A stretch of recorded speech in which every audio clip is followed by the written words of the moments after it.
And we begin tonight here with the breaking news, the stunning death of actor Malcolm-Jamal Warner, known by millions of Americans who watched The Cosby Show, of course. He played Theo Huxtable. Tonight, authorities say the actor was reportedly on a family vacation in Costa Rica, swimming when he got caught in a strong current, and they say he was pulled out to sea. What if the man who shaped an entire generation's view of Black excellence didn't just leave behind a legacy, but a warning? Malcolm-Jamal Warner, best known as the lovable Theo Huxtable from The Cosby Show, is gone at just 54 years old, found dead in a tragic drowning accident while vacationing with family in Costa Rica. But fans aren't just mourning his death, they're replaying his final podcast episode released just 48 hours before his passing. And suddenly, the pieces aren't fitting together. Because that final message, it wasn't just reflection, it was resistance. Excuse me while I admire that fly t-shirt. Be love. That's what's up. What's good? It's Malcolm-Jamal Warner. And now that he's gone, people are asking, was Malcolm trying to say something deeper? And why does it feel like we only listen once it's too late?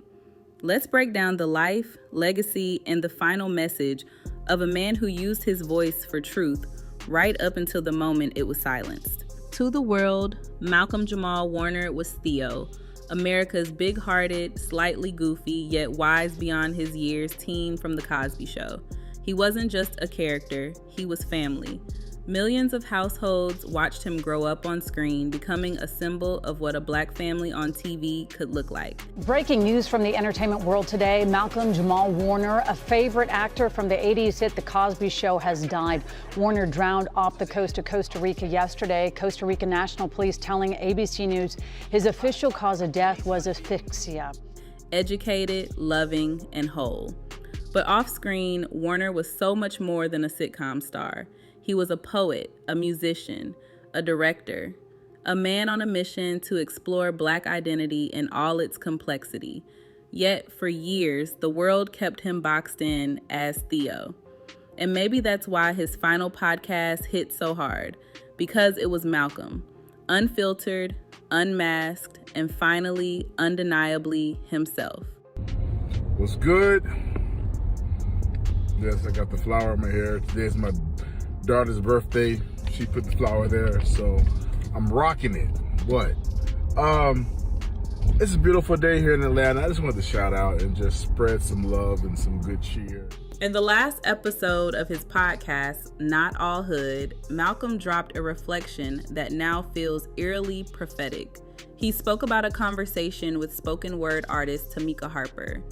When he told her about his podcast title, Not All Hood, she replied, "Ain't nothing wrong with the hood." That one line shook him. It made him realize how deeply the media has sold a single story about Blackness. The hood is often portrayed as broken, violent, or lesser than. But as Malcolm pointed out, the hood is actually the foundation of American culture. I am tired of running for shade. And aren't you tired of being hustled and played? And aren't we all tired of crying about how hard it is to be Black in America, even if it looks like we've got it made? But freedom has its limits, so here we are. It's where the music, the slang, the soul, all of it originated. He wasn't trying to reject the hood, he was reclaiming its dignity. And deeper still, he warned us about the systems that distort Black identity for profit, while silencing those who try to show the whole picture. Malcolm's message didn't stop with the hood. He also challenged one of the most commonly celebrated ideas in the Black community, Black excellence. Dad, for $30, I can't even get a Gordon Gartrell tie. Well, what are you, a personal friend of this man? Now, you take $30 and get yourself a nice $30 shirt.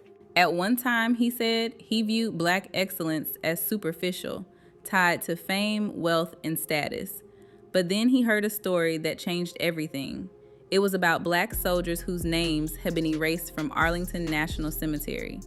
That injustice led him to realize Black excellence isn't about awards, it's about survival. To survive in a system that was built to break you, that's excellence.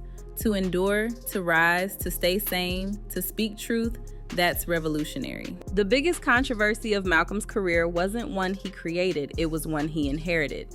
As the allegations against Bill Cosby flooded the news, Warner found himself in an impossible position. Jamal Warner played the only son on The Cosby Show among 4 sisters. So many Americans watched him grow up on that show. He went on to act in dozens of other TV shows and films, and he won a Grammy as well.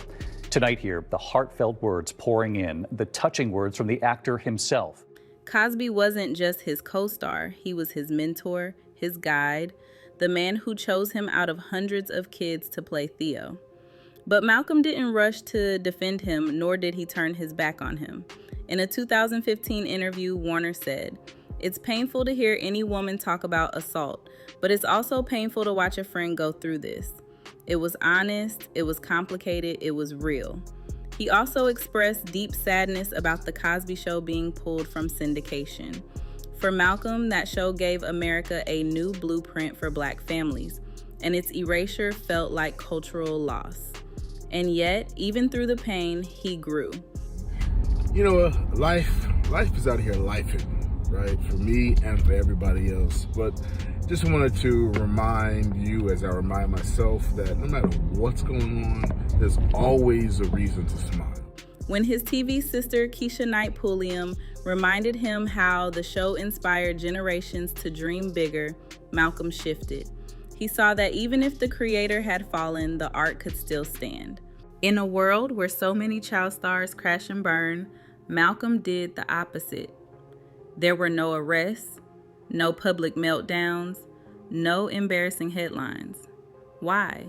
He credited his mother, Pamela, who managed his career and taught him discipline. And he made smart, intentional choices. He directed episodes of Kenan and Kel, released Grammy-nominated spoken word poetry, played dramatic roles in shows like The Resident and American Crime Story. He even tackled social justice themes in his short film, You Can't Hear Me. Tear-streaked and salt-stained faces. Traces of trauma and pain lace our DNA like our Black pride is cut and laced with self-hate, and we still think it's dope. Malcolm wasn't chasing fame. He was chasing meaning. He went from Theo Huxtable to a multi-dimensional artist whose work was thoughtful, political, and personal. While his career stayed calm, Malcolm's personal life saw 2 heartbreaks that changed him forever. First was the loss of Michelle Thomas, his ex-girlfriend and Cosby Show co-star. She died of stomach cancer at just 30. Malcolm was reportedly at her side when she passed. That loss, quiet and devastating, taught him the value of deep, real connection. Then came the very public breakup with actress Regina King. Their relationship ended suddenly, with tabloids reporting he broke up with her on Valentine's Day, then sent flowers after. The contrast couldn't be starker. One loss shaped him in private, the other forced him to guard his peace in public. These experiences didn't harden him, they deepened him. They made him more thoughtful, more human. Malcolm never screamed or made dramatic calls for justice, but he knew how to speak between the lines. In one interview, he was asked about working with Meghan Markle during Suits. He said, "The great thing is she knew she was Black." Simple, right? But the subtext was clear. He was hinting at Hollywood's comfort with Black figures who don't challenge the status quo. He was calling out how proximity to whiteness often comes with privilege, and how that privilege is often weaponized to maintain a system that erases real Black stories. Malcolm didn't name names. He didn't have to. His tone, his pauses, his emphasis, they said everything. For someone who helped define an entire generation, the response from Hollywood to Malcolm's death was shockingly quiet. No major tributes, no primetime memorials, no long retrospectives, just a few quiet headlines, and then silence. And maybe that's the final insult, because Malcolm didn't just entertain, he challenged, he questioned. Just like the music we're programmed to celebrate. Can you tell me the fate of a people who consciously take the bait and embrace the very traits placed upon them by their captors, who by design are inclined to keep them believing they're second rates? I'll wait. He asked us to dig deeper, to rethink what we've been taught to admire. And maybe that's why his message was so powerful and so inconvenient. Malcolm-Jamal Warner didn't die a scandal-ridden star. He died a man at peace, a man with purpose, a man trying to leave a trail behind for others to follow. He told us that the hood is not a stain, it's a seedbed of brilliance. That Black excellence isn't about fame, it's about survival. That truth doesn't always get applause, but it always matters. Now all that's left is his voice, his words, his final message. And maybe that's what we need to finally hear. If his death taught us anything, it's that we can't afford to wait until someone is gone to listen. We listened too late with Chadwick. We listened too late with Nipsey. Let's not do it again. Let's honor Malcolm not by mourning in silence, but by amplifying the message he left behind. He deserved more than a headline. He deserved a legacy. Let's make sure he gets one. If this message hit you, share it.